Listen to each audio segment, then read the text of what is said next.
नमस्कार, news nation digital के हमारे इस खास एपिसोड खबरें दुनिया की में आपका स्वागत है। मैं हूं सुमित कुमार दुबे।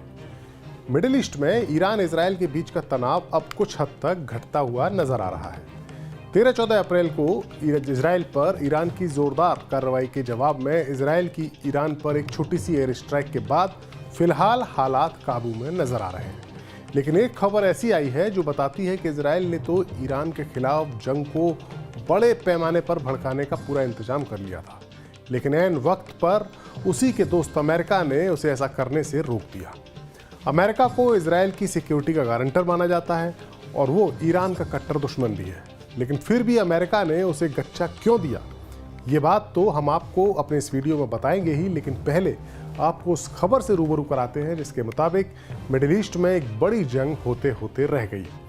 अमेरिकी अखबार द न्यूयॉर्क टाइम्स की खबर के मुताबिक 1 अप्रैल को दमिश्क में इजराइल के हमले में ईरान के टॉप कमांडर्स की मौत के बाद इजराइल को इस बात की पूरी आशंका थी कि ईरान उस पर जोरदार हमला करेगा और इजराइल इस हमले से पहले ही ईरान पर एक बड़ी स्ट्राइक करना चाहता था।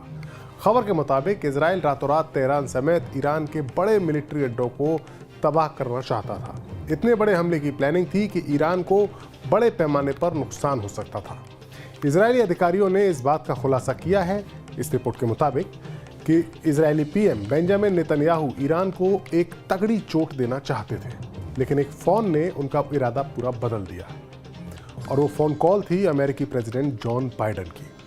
न्यूयॉर्क टाइम्स ने 3 इजरायली अधिकारियों से बातचीत की है और उनके हवाले से इस खबर को छापा है और बताया है कि इजरायली पीएम नेतन्याहू और बाइडेन ने फोन पर बातचीत में समझा कि इतने बड़े और घातक हमले को नजरअंदाज करना ईरान के लिए बहुत कठिन होता, जिससे ईरान के जबरदस्त जवाबी हमले की आशंका बढ़ जाती। इस रिपोर्ट के मुताबिक गहरे डिप्लोमेटिक दबाव और दुनिया को एक और वर्ल्ड वॉर से रोकने के लिए इजराइल ने फाइनली ये फैसला किया कि वो कम शक्तिशाली हमले का ऑप्शन चुनेगा। इजराइल का ईरान पर हमला गुरुवार शुक्रवार की दरमियानी रात को अंजाम दिया गया। इस रिपोर्ट में कहा गया है कि इजराइल की एक मिसाइल ने ईरान के S-300 एयर डिफेंस सिस्टम पर हमला करके उसे डैमेज किया था। इस इलाके में यानी इस इलाके के पास जहां हमला हुआ था वहां ईरान का एक न्यूक्लियर प्लांट भी है। इस हमले से इजराइल ने आधिकारिक तौर पर तो उसने इसकी जिम्मेदारी नहीं ली है और न ही ईरान ने इस हमले की बात को कबूला है। S-300 ईरान के पास मौजूद एक रूस से मिला हुआ एयर डिफेंस सिस्टम है जिसे परमाणु प्लांट की सिक्योरिटी के लिए तैनात किया गया था।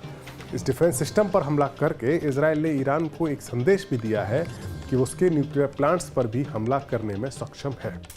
इस रिपोर्ट के बाद तो लगता है कि तनाव फिलहाल थम गया है, लेकिन एक सवाल आपके जहन में यह भी आ सकता है कि आखिरकार वो अमेरिका जो ईरान की मौजूदा सत्ता को उखाड़ फेंकने के लिए सालों से कोशिश कर रहा है, आखिरकार उसने इजराइल को बड़ा हमला करने से क्यों रोक दिया?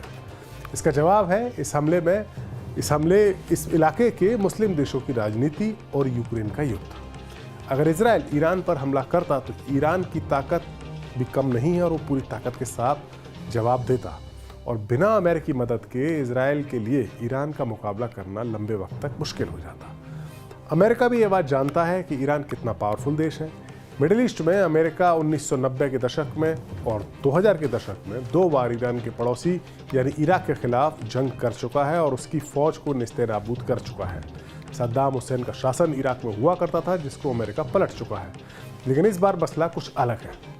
ईरान की फौजी ताकत अब इतनी ज़्यादा हो चुकी है कि उसे हल्के में अमेरिका नहीं ले सकता है। उसकी मिसाइल और ड्रोन पावर किसी भी बड़े से बड़े एयर डिफेंस सिस्टम की पोल खोल सकती है, उसको चकमा देकर हमला कर सकती है। इसके अलावा मिडिल ईस्ट में इराक, सीरिया, लेबनान और यमन जैसे देशों में ईरान को सपोर्ट करने वाले मिलिशिया हैं, ऐसे गठबंधन हैं, ऐसे दल हैं, हथियारबंद दल हैं जो कि ईरान के समर्थन में युद्ध लड़ सकते हैं और उनमें हिजबुल्लाह और हूती विद्रोही भी शामिल हैं। ये वो संगठन है जो जंग के हालात में अमेरिकी फौजी अड्डों पर हमला करके और ज़्यादा मुसीबत खड़ी कर सकते हैं। यही नहीं, ईरान के पास रूस और चीन जैसे देशों का समर्थन भी हासिल है जो इंटरनेशनल लेवल पर उसका साथ दे सकते हैं। इस सब के अलावा एक और बात है और वो है मुस्लिम देशों की राजनीति। इस इलाके में जिन मुस्लिम देशों में अमेरिका के फौजी अड्डे हैं वो नहीं चाहते कि अमेरिका और ईरान के बीच किसी तरह का युद्ध हो। दरअसल मिडिल ईस्ट की ये पॉलिटिक्स कुछ इस तरह से उलझी हुई है कि उसमें अमेरिका की भूमिका काफ़ी ज़्यादा अहम है और कई जगह अमेरिका को कुछ बातें माननी भी पड़ती हैं।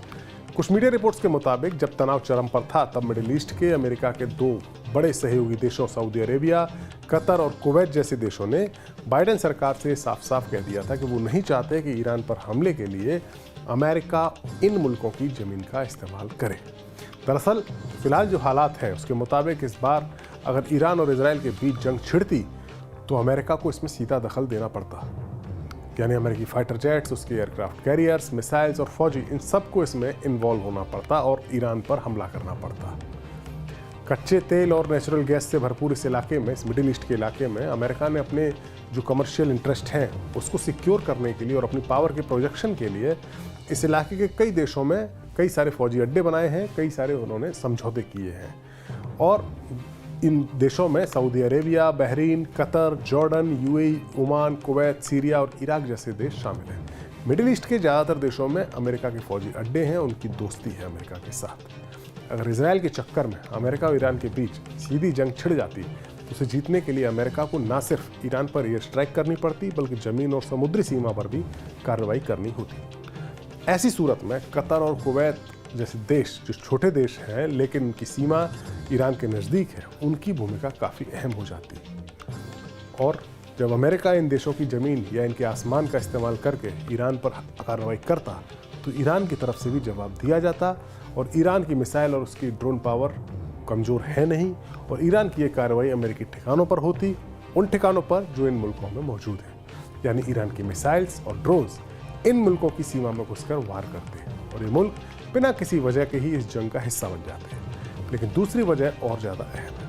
दरअसल इजराइल और ईरान के बीच का मसला, जो मौजूदा मसला है, वो गाजा पट्टी पर इजराइल की कार्रवाई का ही नतीजा है। फिलिस्तीन इस पूरे मिडिल ईस्ट इलाके में मुस्लिम देशों के लिए एक बेहद भावुक मसला है। ऐसे में फिलिस्तीनियों के पक्ष में इजराइल को ललकारने वाला ईरान है, और ईरान के खिलाफ अगर अमेरिका युद्ध करता और उसको ज़मीन मुहैया कराते सऊदी अरेबिया और कुवैत और कतर जैसे देश, तो इनकी इंटरनल पॉलिटिक्स में इनकी सत्ता के लिए, यानी इनका जो शासन कर रहे हैं उन लोगों के लिए इंटरनल पॉलिटिक्स को झेलना, उसके दबाव को झेलना काफ़ी मुश्किल हो जाता। यही वजह है कि इस इलाके में मौजूद अमेरिका के दोस्त देश या ये मुस्लिम देश नहीं चाहते थे कि ईरान के खिलाफ कोई बड़ा युद्ध हो। इसके अलावा अमेरिका पिछले 2 सालों से लगातार रूस के हमले का सामना कर रही यूक्रेन की मदद कर रहा है। मिडिल ईस्ट में जंग होने की सूरत में उसका फोकस भी डाइवर्ट होता और इसका फ़ायदा यकीनन पुतिन को हो जाता, जो अमेरिका किसी भी सूरत में नहीं चाहता है। बहरहाल इतना माना जा सकता है कि अमेरिका की कोशिश से ही ईरान और इजराइल की जंग फिलहाल टलती हुई नजर आ रही है।